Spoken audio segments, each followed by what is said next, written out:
ધૂની પછી પૂની ધૂની કાયમ પરસોત્તમ ભગવાનની પૂજા કરવા જાય.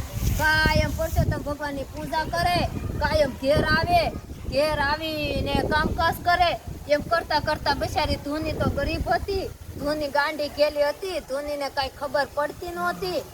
ધૂનીને કાંઈ ખબર ન પડે ને પૂની તો ચારે બાજુ આવી ને વાતો કરવા પોગી જાય.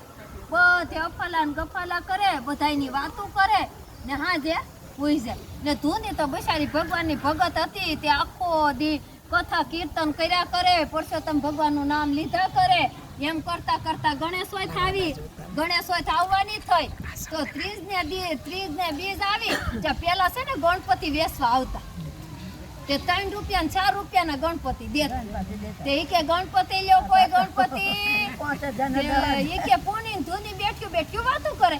હાલ ઈ કે અહીંયા આય તો કે હું ઈ કે કેમ આપ્યા ગણપતિ? ઈ કે મારી 5 રૂપિયા નો હોય 3 રૂપિયા રાખીને તો બે લઈ. ઈ કે હારું તો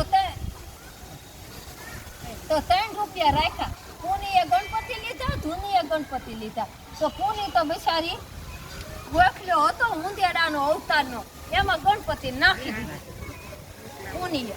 ને ધૂની બિચારી ભગવાનની ભગત હતી, ગણપતિ નવરાવે ધોવરાવે, 4 વાગે ઊભી થાય, ગણપતિની પૂજા